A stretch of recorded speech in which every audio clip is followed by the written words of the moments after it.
What's good, YouTube? It's your Native Reacts. Today we're at it with something kind of educational. We got Who Can Identify as a Native American by the creator PBS Origins. And as a Native American myself, maybe I can get some insight to what he's talking about. Remember, like, subscribe, come join the tribe. Let's go then. We want to tackle one of the trickiest questions in Indian country. What does it mean to identify as a Native American? To identify as a Native American? Well, it means, what do you mean by identify?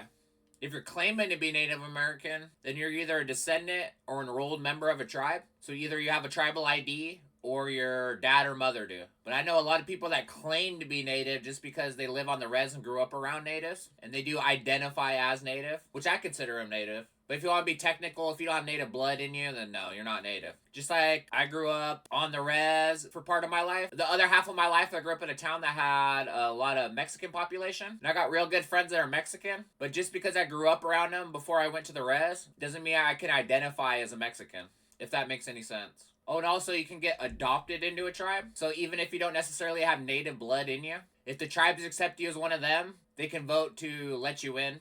This brings up Native Twitter, aka the only reason I ever used that app. Back when everyone was fighting about who's a real Indian and who's a fake.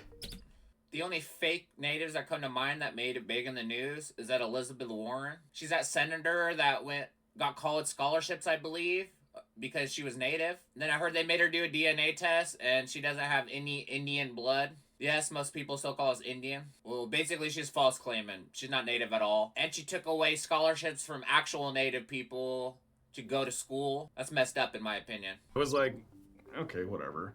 But then I saw Buffy St. Marie being called a pretendian. As in a pretend Indian, or someone who claims to have a connection to a Native American community, but actually doesn't. Well, I never heard of that term, pretendian.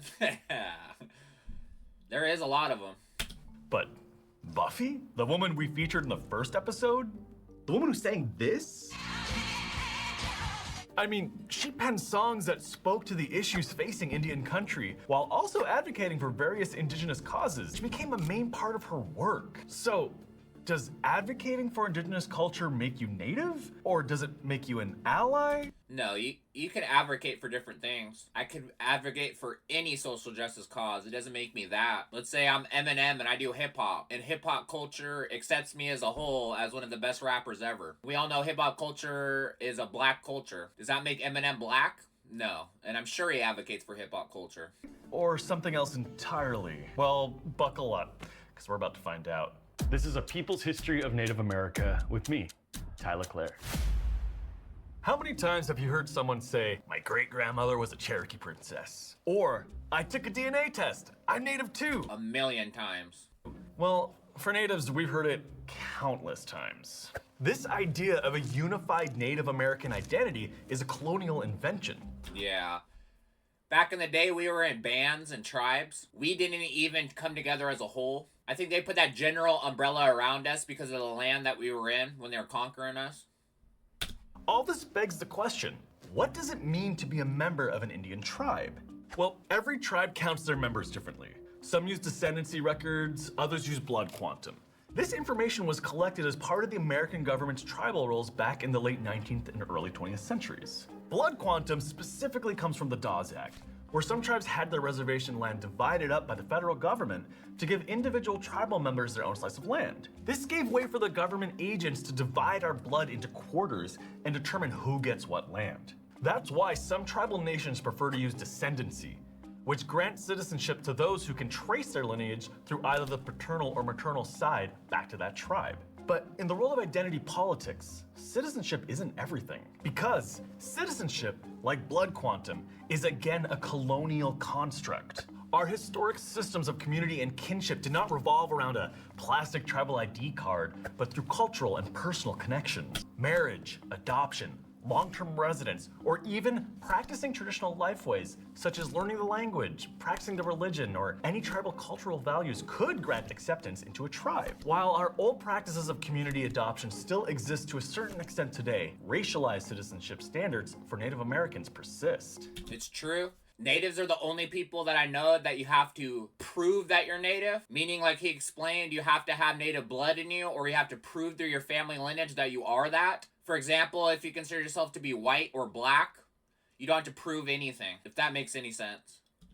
When legal identity, such as citizenship, uses biological traits instead of social levels of kinship, does biology alone determine what it means to be a Native American? No, of course not. Now, take-home DNA tests have been exploding in popularity, and as a result, many Americans are now informed of Native American markers in their genes. So does that mean we can use DNA as we use blood quantum to determine who's Native American? No.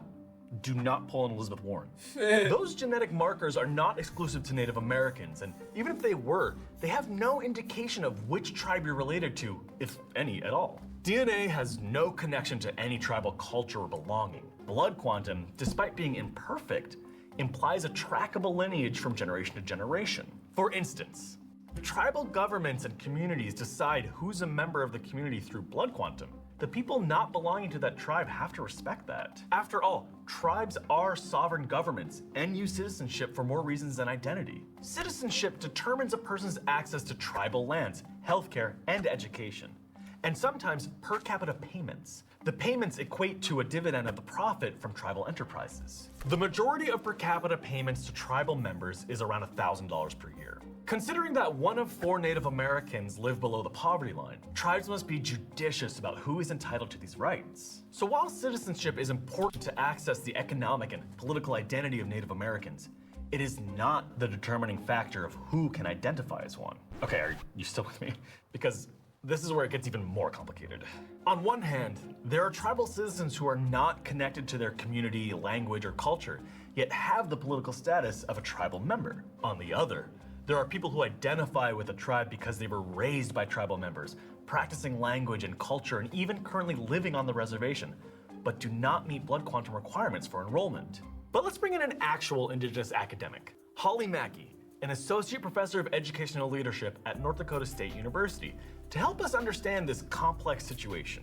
Professor, can you help us understand what identifying as a Native American actually means? We have to really be intentional about what it means, and then be clear in our conversations about it in terms of how are you identifying as Native American? But when we're talking about Indigenous identity, we're really talking about a very distinct set of cultural characteristics, of language characteristics, of community and connection characteristics that is not tied just to land. But we also don't want to essentialize. We don't want to just open up the gate and say like, well, if you feel Native, you're Native. If I think that there's some due diligence that has to go into that where, you know, if you're questioning your identity, if you're questioning whether or not you belong to a community, you have to do that work. So let's talk about why we see this boom of non-Native people claiming Native heritage. In 1998, Philip J. Deloria wrote a book titled Playing Indian.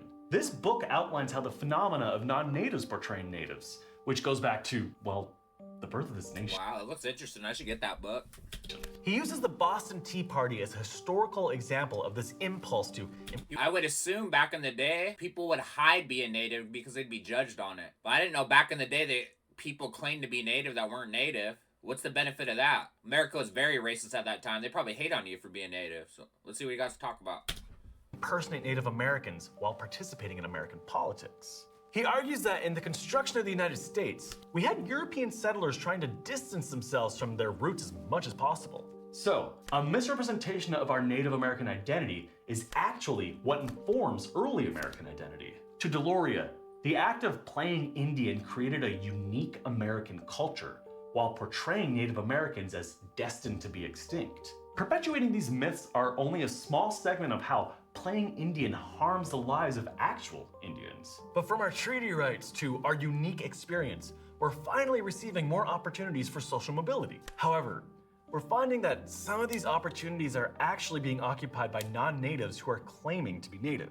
Not only does this rob a qualified Indigenous person from a job, but it robs everyone else from the work and voice of an authentic Indigenous person. In a lot of these cases, we see the pretendian lean into stereotypical depictions of Native Americans to support their claims. Tanning beds, name changing, and the consumption of Indigenous goods, attire, and even ceremonial gifts, all to give the perception of authenticity. All these things actually backfire and just embolden colorism and racism. The legacy of the media has trained non-natives to believe that we're all tan with straight black hair and have names like Runs with Walk. But in reality, Native Americans can look like anyone.